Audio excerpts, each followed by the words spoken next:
What if Qui Gon Jinn was reborn with all of his memories? Let's start this story during Qui Gon's final moments. A searing pain laced through Qui Gon's chest and his world darkened. The crimson red of the Sith's blade faded into nothingness.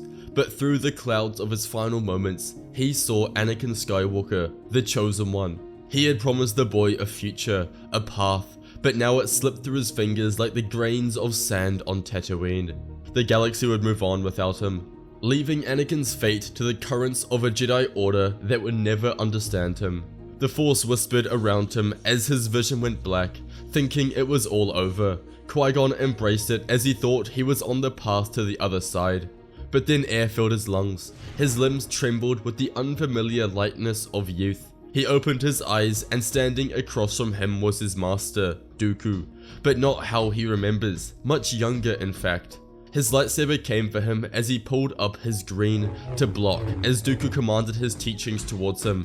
Qui-Gon reacted, defending his master's strikes and counter-attacking with efficiency. He could see the surprise on Dooku's face, quickly replaced with satisfaction. He dismissed Qui-Gon. Their lesson was done for the day as he walked a path he knew well. Back to his quarters as he wondered why the Force was giving him this dream, waiting for him to wake up, but he never did. Day after day, he lived his life as a Jedi Padawan to Dooku as he started to realize that this was not a dream. The Force had given him a second chance, and the Force must want Qui-Gon to train Anakin Skywalker, the Chosen One.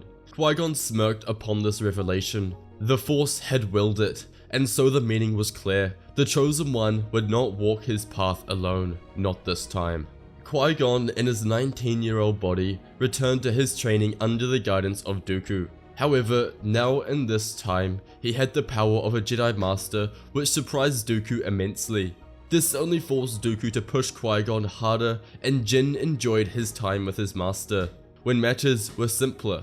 But he started preparing for when he would take on Anakin as his apprentice. But as time progressed, Qui-Gon became increasingly aware of the subtle changes in Dooku's demeanor.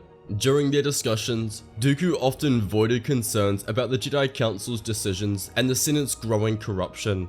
He questioned the Order's allegiance to a political body that seemed to stray away from the principles of justice and peace, all of which Qui-Gon resonated with. Dooku instilled in Qui-Gon that the galaxy was changing, the dark side had started to rise, that it clouds everything. He exhibits his frustration that the Council is blind to it and doesn't heed his warnings.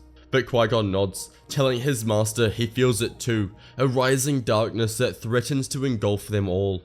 Qui-Gon in fact experienced it firsthand by Darth Maul himself, but Qui-Gon tells Dooku they are not powerless. When the time comes, they will confront it, and strive to realign the Order with its true purpose. These conversations continued for a few years, and the situation only got worse. Dooku was constantly at odds with the Council, and for good reason. The Council didn't listen to his warnings of the rising darkness and future conflict that the galaxy would no doubt face, which led Qui-Gon to the conclusion that when they found Anakin, they would train him away from the Jedi Order in their own way. And that day finally came. Qui-Gon felt it through the Force, an immense disturbance, as if the Force was calling out in pain, as if it was being attacked. Qui-Gon was sensing the Force ritual conducted by Darth Plagueis and Sidious, attempting to turn the tide of the Force in favor of the dark side. But the Force rejected, and fought back by birthing Anakin Skywalker, the Chosen One. Qui-Gon knew that the disturbance he sensed was no doubt the birth of Anakin Skywalker, and he explained to Dooku the disturbance in the Force that he had felt, an answer to their problems with the Jedi and Sith, and he takes them both to Tatooine immediately. Dooku was skeptical, but he followed Qui-Gon as they entered the sand hut of Shmi Skywalker, and Qui-Gon was relieved when he saw baby Anakin Skywalker in her arms. Qui-Gon explains to Shmi the importance of her son, that he will have a pivotal role to play in the galaxy as he's been blessed with the strongest connection to the Force of anyone in history. Qui-Gon takes a blood sample and runs a midichlorian test and shows it to Dooku, over 20,000. Dooku couldn't believe it. Qui-Gon asks about the father, where Shmi reiterates that there was no father, helping Dooku to realize what Qui-Gon was hinting at. The boy fits the Chosen One prophecy, destined to bring balance to the Force. Qui-Gon discusses what to do with Dooku. He proclaims the boy is the key to everything, the rising darkness, the future conflict. He will save them all. But they can't afford for him to be trained as a Jedi, captured by their dogmatic and hypercritical ways. Dooku tells him this is more important, and they must train Anakin themselves, as he declares to Shmi that he will free her from slavery and they can relocate to Sereno, where she can live a new life alongside Anakin, whilst they train him in the Force. They do this, buy Shmi's freedom and take her to Sereno, but they keep her existence hidden as they both stand in front of the Jedi Council and proclaim they can no longer be part of an order that doesn't listen to their warnings and continues to support a corrupt Senate, and proclaims their time as a Jedi is over and they will leave the order. The Council, especially Yoda, tried to convince them to stay, but their efforts were futile as they relocated to Sereno. Meanwhile, during this time, Darth Plagueis and his apprentice Darth Sidious were very active carrying out the final stages of the Sith Grand Plan. They continued to create discontent and unrest in the Outer Rim as they worked tirelessly to destabilize the Republic, backing corrupt politicians and creating galactic unrest. They orchestrated the downfall of rival economic powers, securing more wealth and control for Damask Holdings, Darth Plagueis' financial company, in order to detach the Outer Rim from the Republic and create hate for those in the core worlds. But also in the background, Darth Plagueis was studying immensely on his control over the midi-chlorians, now having healed his lungs that were injured a decade ago, and his skin had become more youthful, having started to reverse the effects of aging. His knowledge over the midi-chlorians increased, but he was yet to master them completely. Whilst Palpatine was fostering unrest, Plagueis was formulating the plan for the clone army. He'd decided years earlier that the clone army would fight alongside the Republic and Jedi, and then turn against them when the time was right. But to do this, he needed Palpatine as Chancellor, and he had a plan for this in the future. As they wait for Anakin to be ready to start training, Dooku decides to join the Republic Senate as the senator from Sereno in an attempt to save the Republic and rid the corruption that plagues it, the corruption the Sith were instilling. Dooku's charisma instantly captured the liking of many in the Senate. He aligned himself with reformers like Bail Antilles and many others. He had strong ideas and political skills. He formed many delegations and proposed bills and changes to law to investigate political bribery, corporate influence, and backing dealings in the Senate. But Palpatine and Plagueis acted fast. Their influence in the Senate was too entrenched to shut down support for Dooku's advocation, using the corporate alliance vote manipulation to do so. But this didn't dissuade Dooku, it only confirmed to him that he was doing the right thing, and over the years he would gain more support and influence in the Senate. Meanwhile, Anakin reached the age where it was time to begin his training. They decided to train him differently from the Jedi's principles. They won't starve him of attachments, of his relationship with his mother, but train him to harness his emotions with balance and not let them take over. Qui-Gon enjoyed training Anakin. He had experience in the past when training Obi-Wan and wondered what Kenobi was doing in this timeline and whether or not he would ever get to meet him. To begin with, Qui-Gon and Dooku didn't focus on enabling his skills with the Force or a lightsaber, but instead focusing Anakin's mind on his connection to the Force, and it flourished exponentially. Qui-Gon instilled wisdom in Anakin, not only about the light side and dark side, but about real life. He became the father figure in Anakin's life, and this was imperative, causing Anakin to evolve and mature much more compared to the original timeline. Eventually, they incorporated training sabers and developed his skills with the blade, something Anakin had an innate talent for. He favored Form 5 and quickly mastered it. Everything Anakin learned came naturally to him. Qui-Gon and Dooku were astonished. They had never seen such talent before, but talent without discipline was set for disaster, which is where Dooku's instillment of discipline favored the accumulation of Anakin's power. His training only intensified, and for the first time in years, Dooku felt a sense of peace and happiness. He saw hope for the future, that together with the Chosen One, they can defeat the darkness. Meanwhile, we get to the time of the Trade Federation support on Naboo. Qui Gon knew this was coming, and although he knew that Darth Maul would expose himself, he decided not to get involved. It wasn't worth risking the existence of Anakin. Plagueis and Palpatine orchestrated this event to gain the sympathy support for Palpatine in the Senate after manipulating Queen Amidala of Naboo to call a vote of no confidence in Chancellor Valorum. Through their manipulation and control of the corporate alliance and many other factions in the Senate, Palpatine was elected as Supreme Chancellor, and it was only a week later where Palpatine appointed Darth Plagueis, or as he was known to the wider galaxy, Hago Damask, as co-chancellor, and together the Sith were in control of the galaxy. In the original timeline, Palpatine saw Anakin's existence as an opportunity for his own gain and defeated his master Plagueis in his sleep with the hope of manipulating Anakin to his side and stealing power for himself. However, Anakin at this point was 10 years old, hidden, whilst being trained on Sereno, and Palpatine ultimately believed he needed his master to defeat the Jedi, so he doesn't kill him. Around this time, Plagueis or Hago Damask met with Sifo-Dyas in secret and convinced the Jedi Master to create the clone army for the Republic, under the vise that Damask would fund it secretly as he expected a war was coming in the future.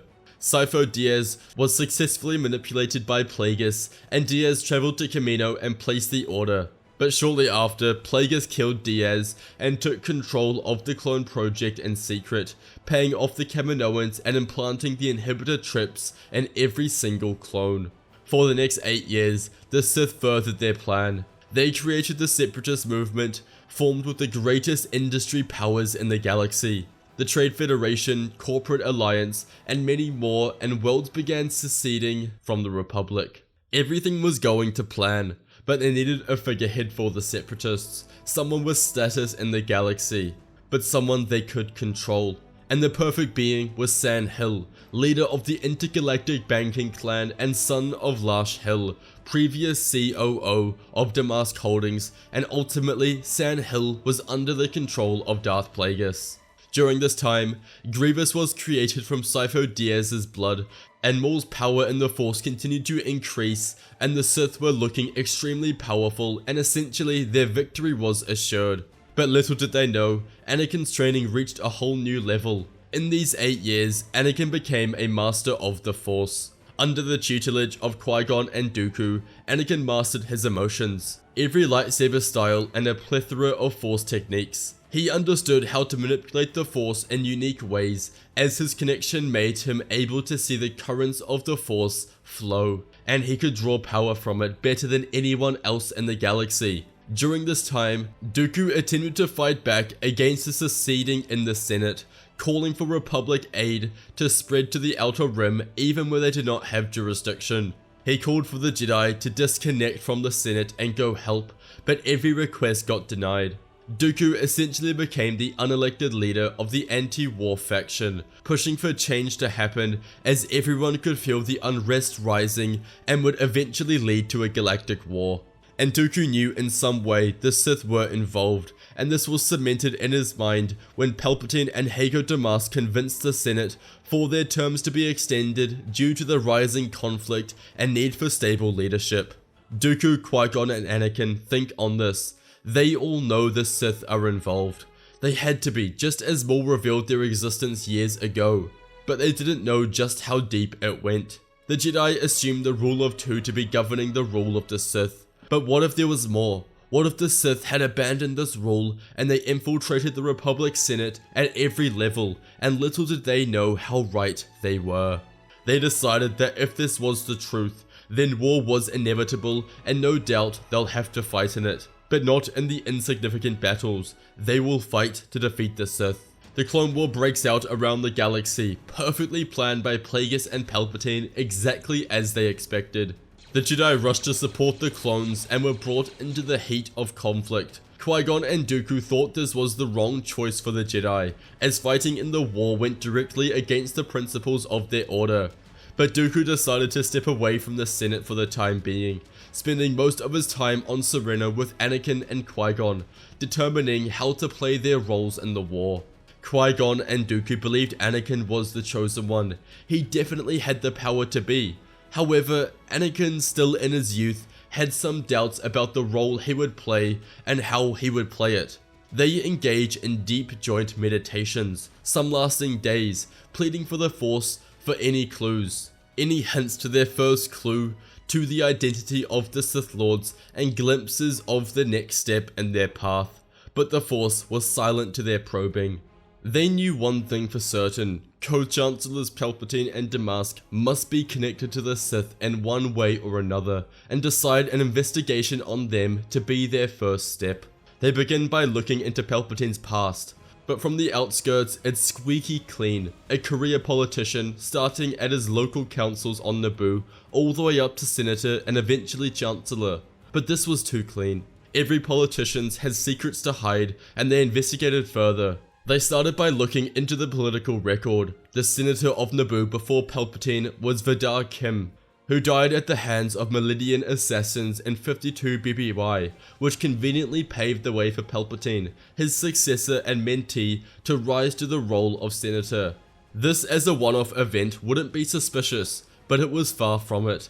They delved deeper, finding out about Palpatine's connections to the royal monarch of Naboo. Palpatine supported Ars Varuna, a king who sought to rapidly expand interstellar trade, and shortly after his quest for the throne, previous king Bon Topolo was forced to abdicate, with growing tension between him and Senator Palpatine.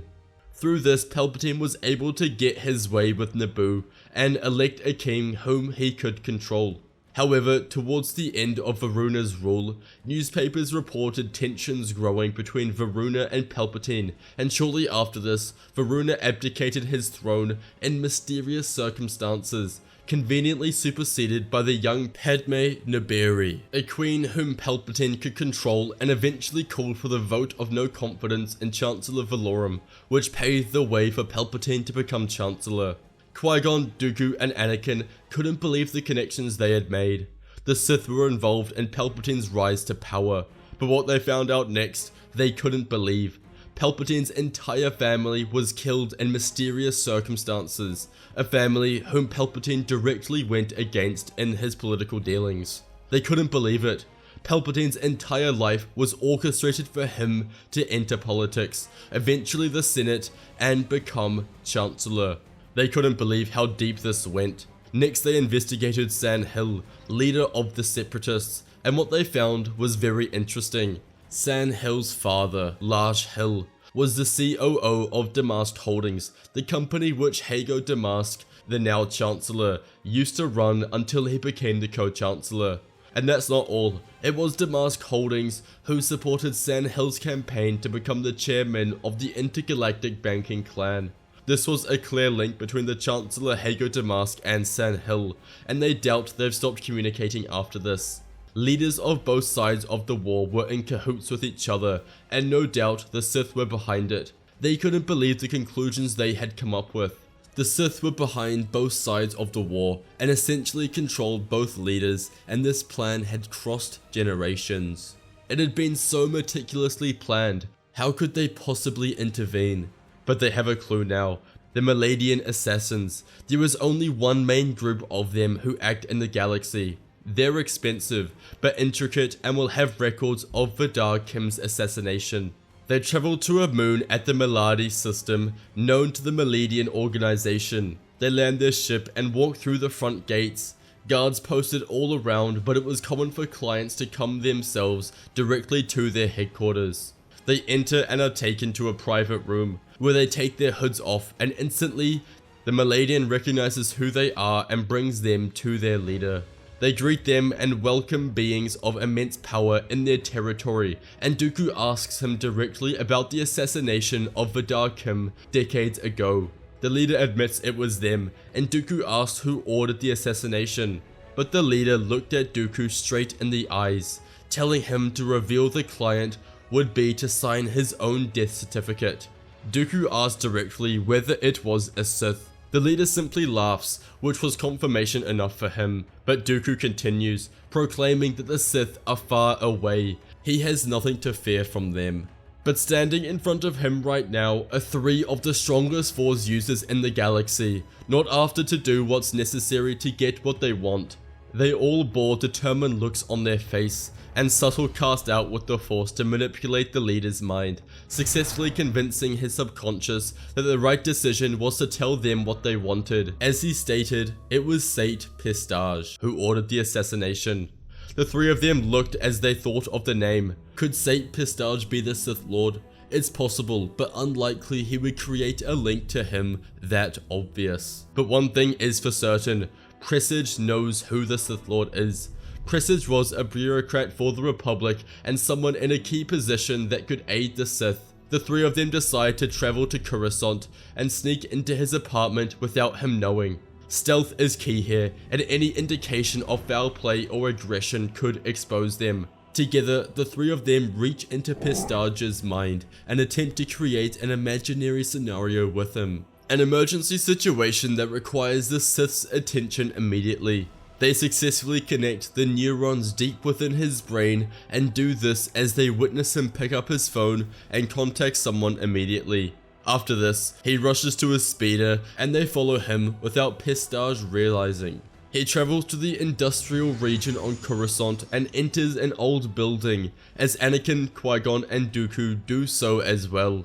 They hide in the shadows as Pistage traces his steps in the center of the room as they hear a ship descend and land, and out walks 2 beings with their faces hidden by deep dark cloaks. They walk in and demand Pistage to tell them what the emergency is, but Dooku pulls Pistage away to knock him unconscious as Qui Gon and Anakin reveal themselves, lightsabers drawn. The taller of the 2 Sith commands the other to hide his face as they both ignite deep crimson blades and rush at their attackers. Plagueis can't believe they've been tricked. Their plan could be foiled in this very moment, and of course it had to be Dooku, arguably the strongest light side user in the galaxy at the moment, at least to his knowledge.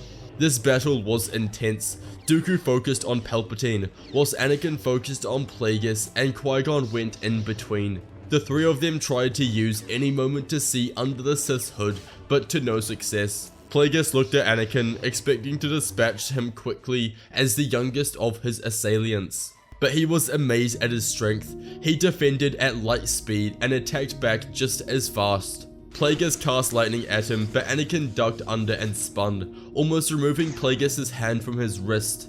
Plagueis locked in as he realized there was a reason he was fighting this boy, Anakin, because he was the strongest of his 3 opponents, potentially stronger than even him. He looked over at Palpatine, taking on Qui-Gon and Dooku at once, barely holding his own, and knew they had to escape. He spoke to Palpatine with his mind, screaming now, as they both connected to their own dark side energy and unleashed a burst of it as the room went dark with smoke. The air cleared in a few seconds, but once it did, Plagueis and Palpatine were gone, nowhere to be seen. Dooku and Qui-Gon curse, they had their chance and they missed it, but Anakin reassured them that they've learned a lot from this encounter and are now closer to understanding the secrets of the Sith. Plagueis and Palpatine arrived back at the Chancellor's office, sweating and in shock. They barely escaped exposure, but what shocked Plagueis more was Anakin. His power was equal to his, and at such a young age. He starts thinking he can't be older than 18, the age when he and Palpatine attempted to turn the balance of the Force until it went quiet to their probing. Could the Force have fought back and burrowed this boy to defeat them? Had they been undone? No, they hadn't yet. They were still in the dominant position. They merely had to carry out their plans and Anakin would be defeated in Order 66. He couldn't let his fear get the better of him. Meanwhile, Qui-Gon, Dooku and Anakin regroup on Sereno and discuss their further plans. The Sith will no doubt increase their guard and it's likely to be more difficult to investigate further, but they can't stop now. But Anakin brings up something with them. He knows he's strong and ready to fulfill his duty, but couldn't help but feel his power was equal to the Sith's and believes he needs something more, something different to defeat them. Qui-Gon looks directly at Anakin and tells him it's time to take his training a step further.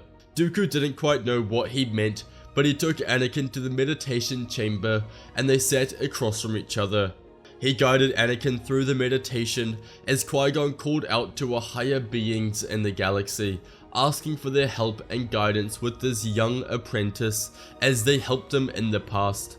His calls were answered as Qui-Gon opened his eyes to see Anakin had disappeared. As Anakin opened his eyes, he was no longer in the meditation chamber. He was atop a floating rock with many more around him. He felt the force was stronger here than he'd ever felt before, as he turned to see 5 floating beings coming towards him, each wearing a different face. They revealed themselves as the Force Priestesses, who represent the connection between the living and cosmic force, and they are here to take Anakin's training to the next level, as they had for Qui-Gon years before. Over the following few days, he learns from each priestess: serenity, anger, joy, sadness, and confusion. Each priestess takes Anakin through a separate journey, confronting his emotions and teaching him what true mastery of the Force is. This lasts for weeks. Meanwhile, the Sith decide to fast-track the end of the war. Their almost discovery has created a sense of urgency as they up the scale of the Clone Wars. They're 2 years in and know that Dooku and Qui-Gon are hot on their tail. Qui-Gon and Dooku continued their investigations whilst Anakin was away, but it led to nothing.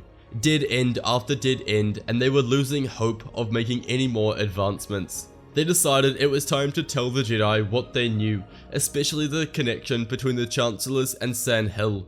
They were not sure about how the Jedi would react, but knew they didn't have another choice. They arrive on Coruscant and head towards the Jedi Temple. Meanwhile, Palpatine and Plagueis were tracking ships coming to Coruscant for evidence of Dooku and Qui-Gon's arrival. For 2 reasons: because they knew they would only come to hunt them and to inform the Jedi of what they know, and secondly, if they were on Coruscant, it's likely they would die during Order 66 with so many clones on the planet. After they received the notification, Plagueis ordered Grievous and Maul to Coruscant, who arrived promptly. As Dooku and Qui-Gon entered the council chambers, they felt it through the Force, the rise of the dark side. Something had changed, followed by screams of Jedi through the Force. The light side was dying. Across the planet, the Sith bathed in this corruption of the Force as Order 66 was successful and all the clones on Coruscant marched towards the Jedi Temple. And the 4 of them decided to join. The Sith entered the temple at once, and the clones were already inside and started carving up the initial layers of defense. Maul and Grievous were commanded to defeat as many as possible, as Plagueis and Palpatine remained together. The Jedi Council is dispersed to cover a wide distance, protecting as much as they could, but the last thing they expected was for the Sith themselves to join the raid. Reports came in one by one: Shakti's death, Ki-Adi-Mundi, Saesee-Tin, Agen Kola, all by the Crimson Blade of the Sith. The real challenge of the Sith is when they faced off against Yoda and Windu. They had prepared for this moment their entire lives, unleashing the dark side of the Force in its higher concentration, fighting ferociously with their lightsabers, until they successfully struck down the Grand Master Yoda and Windu, and with this, the Sith believed their victory was assured. They journeyed deeper into the temple as they found their next targets, Dooku and Qui-Gon. But this time, they revealed their hoods to show Chancellor Palpatine and Damask, the true Sith Lords. Qui-Gon and Dooku couldn't believe it. It was right under their noses the entire time. The Sith blades hissed to life as they rushed at them. Meanwhile, Anakin finished his trainings with the Force Priestesses. They stood in a circle as Anakin kneeled between them. They commanded that with the completion of his training, they will grant him the ultimate power that he must use to achieve balance in the Force. They flow the Force through him, sharing their knowledge with him as Anakin opens his eyes, feeling enlightened. He can feel the power he's been granted, the power to sever one's connection to the Force. They describe how this power does not kill the Force, but to sever the bond between the living Force and the power that sustains them. Anakin nods, now feeling he's reached a whole new level as the priestesses proclaim that his time has come, as behind them, they open a circular portal as Anakin watches in shock to see Palpatine and Damask fighting and overpowering Dooku and Qui-Gon. Anakin rushes through the portal, teleporting to Coruscant as he ignites his blade in a flash and thrusts it through Palpatine's side. Palpatine shrieks in pain, turning to strike at Anakin, but before he could, Skywalker takes off his left arm and leg and sends him flying against the back wall with the Force. Plagueis turns, sensing Palpatine's loss, but his eyes are locked wide as he can sense that Anakin before him is different to the one he fought previously.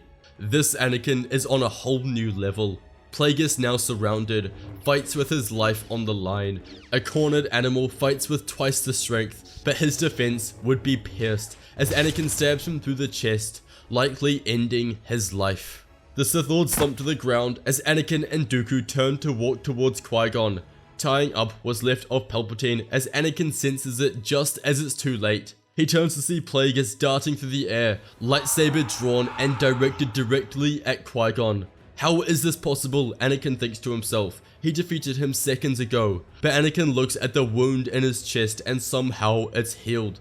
Plagueis had mastered his connection to the midi-chlorians and activated them to heal his wound and catch Qui Gon off guard. Before he could react, his lightsaber slashed across his chest as Anakin yells out in defiance. He ignites his blade, trading blows with Plagueis again as he grabs his wrist with his free hand and wrenches his blade free. Anakin stands across from him, throws away his own saber and pulls Plagueis towards him with the Force. He grabs his forehead and places his hand on his heart, bursting the Force into Plagueis, feeling it flow stronger than it ever has before as he utilizes the ability the Force priestesses taught him. He can feel the midi-chlorians inside Plagueis scream out as Anakin successfully breaks the connection between them and Plagueis' mind. The Sith Lord slumps to the ground and reaches out with his hand to use the Force to equip his blade, but it didn't move. He screamed at Anakin, asking what he's done, who declared he's ended his tyranny once and for all, and knocks him unconscious with the Force. Meanwhile, Anakin tends to Qui Gon, his wounds likely life-threatening, and takes him away from the conflict to the nearest hospital. After this, Anakin remained at the temple to successfully help them defend against the clones as Dooku went to the Senate to convince the Republic Security Council to execute Order 65, and they did so. Over the following days, the galaxy tried to make sense of what had happened. Dooku and Qui Gon presented all of their evidence they had gathered of Palpatine and Damask's role in the war and their allegiance with Sand Hill of the Separatists. Meanwhile, with the help of the Jedi healers that survived the raid, Qui Gon successfully survived his injuries, and he, alongside Dooku and Anakin, were praised for the role they played in stopping the Sith. The tide of the war had been turned, and Hill's arrest was inevitable. Meanwhile, Qui Gon, Dooku, and Anakin meet with the remainder of the Jedi Council, Plo Koon, his apprentice Obi-Wan, and Kit Fisto. They detailed how they defeated Palpatine and Plagueis and introduced Anakin Skywalker, the Chosen One, and told them the history around him. They decided together they will help restore the Jedi Order, form a council of 6, led by Qui Gon Jinn for now, likely succeeded by Anakin in the future. What Jedi survived the conflict return, and they aid in the political handover of the war. Democracy had to return, and over the following weeks, a new Republic election was held, as none other than Dooku was elected as Supreme Chancellor after his heroics in the war were revealed, and he leads the galaxy to a swift victory in the war. Now he can make the changes he sees for the galaxy. His first steps to disconnect the Jedi from the Senate so they're no longer forced to carry out the orders and serve the people first and the Senate second.